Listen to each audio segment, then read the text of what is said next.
Tomorrow morning, when you open your eyes, you'll reach for your phone, still half asleep.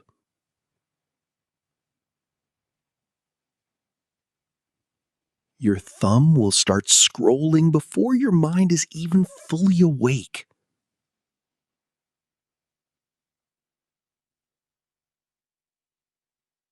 Instagram or YouTube or X or Facebook, the screen lights up. The first video plays. You watch it. Then the second, then the third, then the fifth. And within 10 minutes, you'll feel like the entire world is talking about just one thing. Within an hour, your emotions will have shifted. Maybe you're angry at a complete stranger. Maybe you've started hating a politician you've never even heard of before.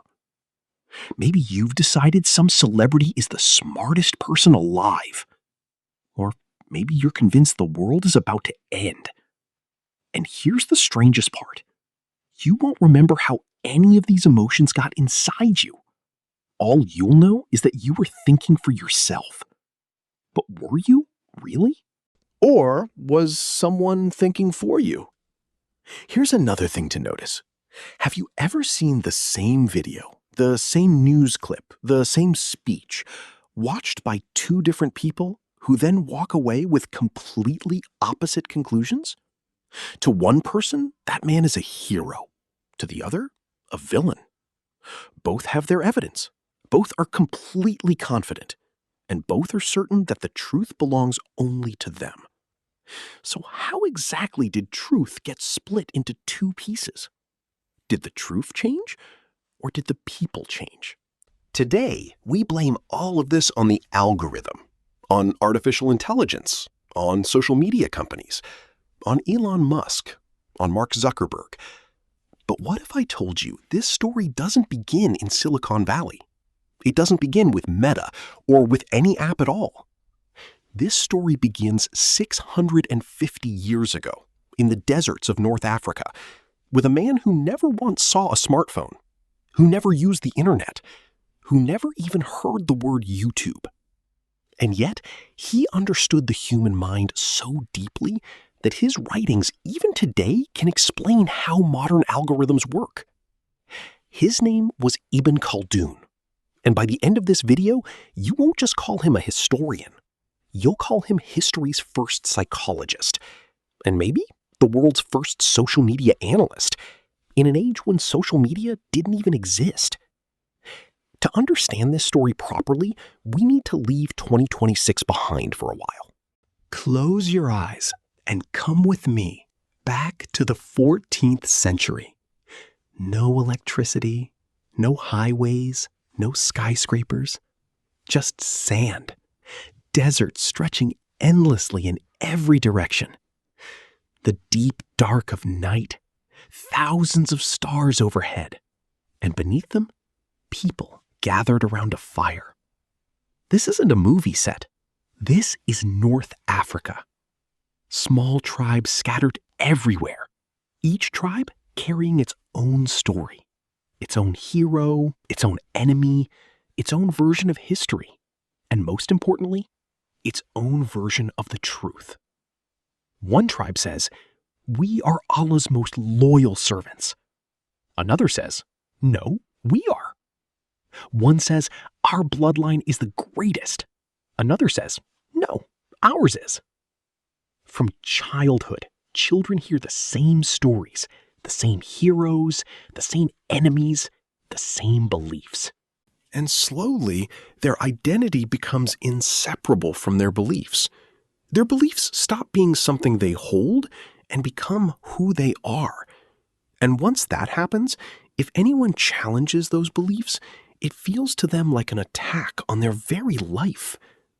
Today, we assume this only happens on social media.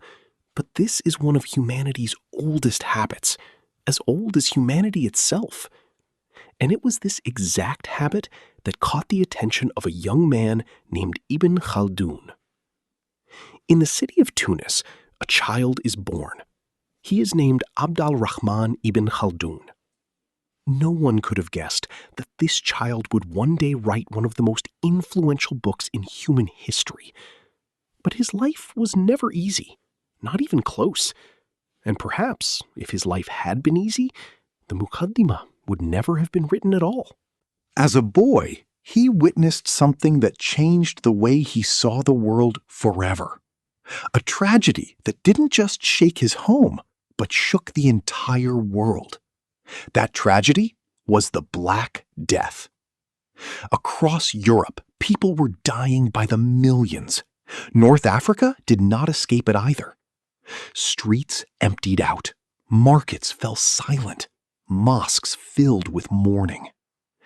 Some historians estimate that a significant portion of the world's population was lost to that plague.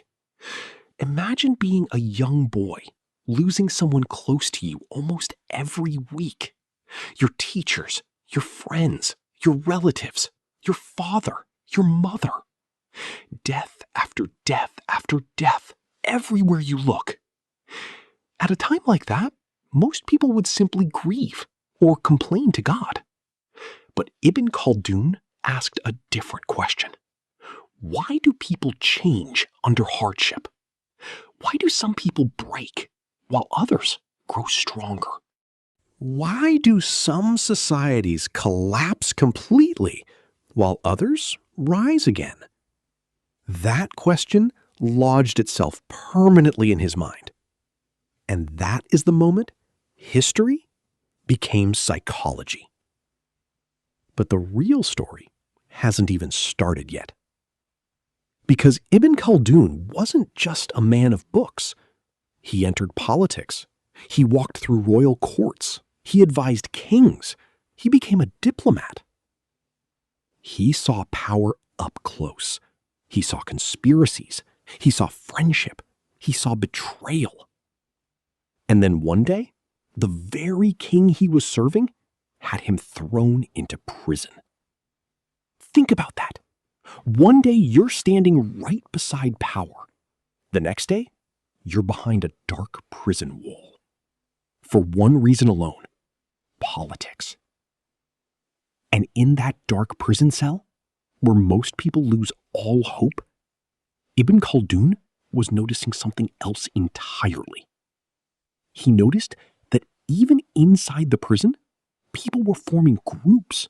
And it was there that a thought became completely clear to him for the first time. A human being alone is never as irrational as they become the moment they belong to a group. And from this thought was born a concept that is still taught today in universities like Harvard and Oxford. Asabiya. But asabiya didn't simply mean tribe or group. It went far deeper than that. And once you understand what asabiya truly means, you'll understand why Instagram's algorithm often knows your own mind better than you do. If we had to sum up asabiya in a single sentence, it would be this. A human being will sacrifice the truth itself to protect their identity. Think about it. A child is born with no political opinion, no ideology, no religious debate, no nationalism, just an empty mind. But slowly, they are told, this is who we are. These are our people. These are our enemies. These are our heroes. And the most dangerous sentence of all, one that every society teaches in some form, our side is always right. That sentence is never taught directly in a classroom, but it hides everywhere. And once identity and belief become fused together, a person will reject the truth long before they reject their own identity. Ibn Khaldun didn't just observe this. He watched its consequences unfold. He saw that tribes with strong asabiya were the ones who won. But then something strange would happen. Power didn't keep them united. Power began to break them apart. After victory, people forgot the mission. Comfort set in, ego grew, and slowly, new divisions formed within the very group that had once been unified. Eventually, a civilization no longer needed an outside enemy. It began tearing itself apart from within. And this observation wasn't only about medieval empires. Look at that exact same pattern playing out on social media today. A creator goes viral, followers gather, then fan pages form, then entire communities, then identity itself. And a few months later, that same fan base splits into two camps. One says, the old content was better. The other says, no, this is the best it's ever been. And just like that, a digital tribe is born. The truth hasn't changed. The identity has. Now, let me tell you about an experiment. One so famous it changed the entire course of psychology. America. Psychologist Solomon Asch. He sat a group of students in a room and gave them an incredibly simple task. 3 lines appeared on a screen. 1 long, 2 short. The question was simple. Which line matches the length of the reference line? So easy, even a small child could answer correctly. But the other people in the room weren't real participants. They were actors. And they had been secretly instructed beforehand to give the wrong answer. Now it's the real participant's turn. The first actor gives the wrong answer. So does the second. The third? The fourth? Now it's his turn. His own eyes clearly tell him the correct answer is something else. And yet, he gives the same wrong answer as everyone else. Why? Because his mind wanted acceptance more than it wanted truth. Asch discovered that people will doubt their own eyes before they doubt the crowd. Now think about this. If 5 strangers in a room can change what you believe you're seeing, what can 5 million followers do? This is exactly why an echo chamber is so dangerous, because nobody is forcing you into it. You start believing it voluntarily, on your own, and that is its greatest power. But here's where it gets even more interesting. Why does the mind behave this way at all? Are we naturally irrational? The answer is no. We aren't born irrational. We are born social. And this social brain evolved for one reason: survival. Thousands of years ago, if your tribe rejected you, your chances of survival collapsed almost instantly. No food, no protection, no family, no shelter. Being cast out of the group was, quite literally, close to a death sentence. That's why nature wired our brains so that rejection actually hurts. Modern neuroscience tells us that when someone rejects you socially, the exact same region of your brain activates as when you feel physical pain. Think about that. A single insulting comment and your brain processes it almost the same way it would process an actual physical injury. Now maybe it makes sense why people get so emotional in comment sections. Because to them, it was never just words. It was a survival signal. And the algorithm has learned to recognize exactly that weakness. But let's be clear about one thing. The algorithm isn't your enemy. The algorithm is simply a mirror. It shows you whatever you react to the most.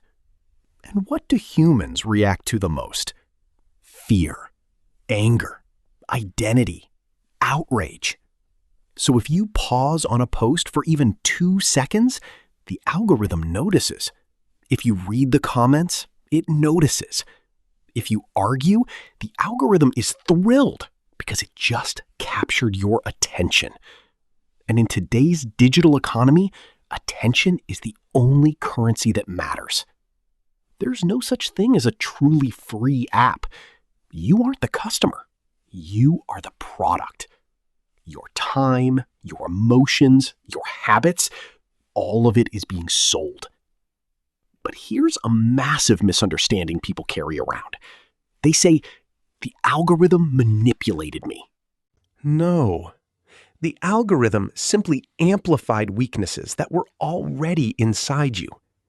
If you already get angry easily, it will show you more things to be angry about. If you already enjoy conspiracy theories, it will bring you more of them. If you only want to hear your own ideology repeated back to you, it will never challenge you.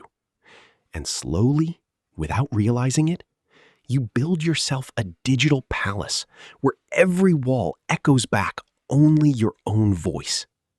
This is what we call an echo chamber. And remarkably, Ibn Khaldun never saw this palace, but he understood its foundation completely. He wrote that when people only listen to their own faction, their reasoning slowly begins to weaken. Because intelligence sharpens through opposition, not through flattery. This reminds me of another story. Not a story about history, but about ego. Once, an elderly scholar was asked, "What is the first thing a person loses?" People guessed health, youth, wealth. He said, no. The first thing a person loses is their curiosity. The day you start believing, I already know everything, is the day you stop learning. And the day you stop learning is the day you stop growing. That's why every dictator, every cult leader, every extremist movement does the exact same thing first. They eliminate questions. Because wherever questions stay alive, blind loyalty struggles to survive for long. And countless spiritual and philosophical traditions echo this same invitation. Think, question, use your reason. That isn't just wisdom for the soul, it's psychological wisdom too. Because human beings weren't designed to be a crowd. They were designed to think. Now, one more experiment. And once you hear this one, it might genuinely send a chill down your spine. 1961, Yale University. A psychologist began an experiment. His name was Stanley Milgram. His question was simple. How do ordinary people end up doing terrible things? Are cruel acts committed only by cruel people? Or is there a psychology hidden inside every human being, waiting for the right conditions to activate? The experiment looked deceptively simple. A volunteer was told they were part of a learning study. In front of them sat a machine with a row of switches ranging from 15 volts all the way up to 450 volts. The volunteer was instructed, deliver a shock for every wrong answer. They were also told that a person in the next room would actually receive these shocks. Each time, the volunteer pressed the switch. First, a small reaction, then louder, then pleas for help. At one point, the person on the other side would cry out, "Please, let me out." But the scientist in the white coat would simply say, "Please continue." And astonishingly, roughly 2/3 of the participants went all the way to 450 volts. Later, it was revealed there had never been any real shocks at all. The entire thing was scripted. But the volunteers didn't know that at the time. The real question wasn't whether the experiment was fake. The real question was, how did so many ordinary, decent people go that far simply because an authority figure told them to? Milgram's conclusion was simple. Human beings will often follow the voice of authority over the voice of their own conscience. Now, think about social media for a moment. Who counts as authority today? A professor? A government? No, the definition of authority has completely changed. A blue check mark, millions of followers, a verified badge, a trending hashtag, a popular podcast, and most dangerous of all, viral content. Our brains start mistaking popularity for truth. It's a psychological shortcut. The more people who seem to believe something, the more true it feels to us. Psychologists call this the bandwagon effect. And Ibn Khaldun observed this exact pattern centuries earlier.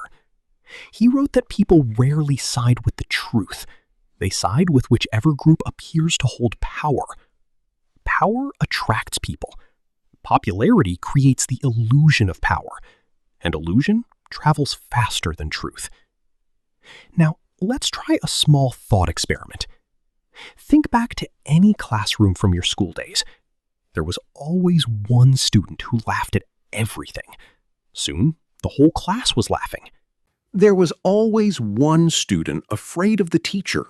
Slowly, everyone else went quiet too.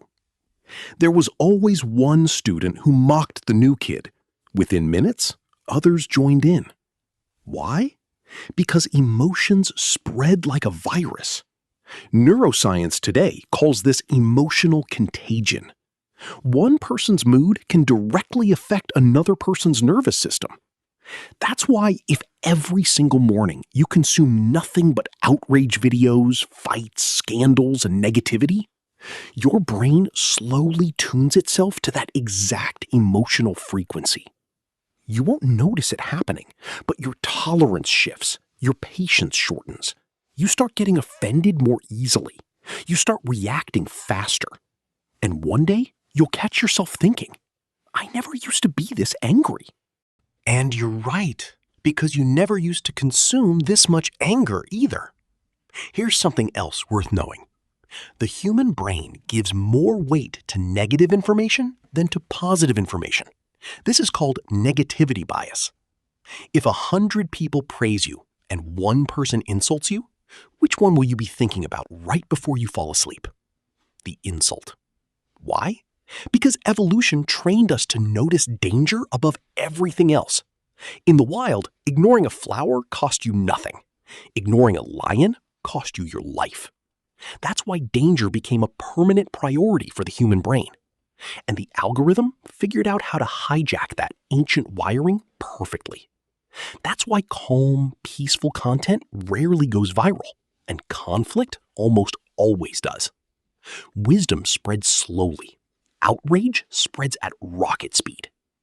A lie that provokes anger can sometimes travel faster than 1,000 truths combined. And this isn't just an internet problem. It was a historical problem too. Ibn Khaldun observed that a single rumor could push an entire tribe into war. Today, a fake screenshot, an edited clip, an AI-generated voice, a misleading headline can divide millions of people just as easily. The technology has changed. The psychology never did. Now, let me tell you about Ibn Khaldun's most brilliant observation of all, one we haven't touched on yet. He didn't just explain how groups form. He also explained how groups die. When I first read the Muqaddimah, I assumed it was purely about kingdoms and empires. But then I looked at social media and realized it applies to every online community as well. Ibn Khaldun says every civilization moves through 5 stages. The first stage, struggle. People have nothing, only a mission. The second stage, unity. Everyone sacrifices for one another. The third stage, success. Power has now been achieved. The fourth stage, luxury. Comfort becomes more important than the original mission. The fifth stage, decline. Now people protect their position, not their values. Ask yourself, is this only the story of empires? Or is it also the story of every successful YouTube channel, every political movement, every startup, every online community? In the beginning, people join for the idea. Later, people stay only for the status. And the moment status becomes bigger than the mission, decline has already begun. This is exactly why so many movements collapse, not because of their enemies, but because of their own success. And maybe that is humanity's greatest tragedy. What we call victory is sometimes the very beginning of our defeat. So here's one final question. If the crowd holds this much power over us, how do we protect ourselves? What's the solution? Should you delete social media? Smash your phone? Give up the internet entirely? No. Ibn Khaldun never talks about escaping. He talks about awareness. And modern psychology says the exact same thing. Because the real problem was never technology. The real problem is the unconscious mind. And a person who learns to observe their own unconscious reactions strips the algorithm of half its power over them. But watching your own unconscious mind is nowhere near as easy as it sounds. Because the hardest thing in the world isn't understanding other people. The hardest thing is looking honestly at yourself. That's enough for today. But this is only the beginning. Because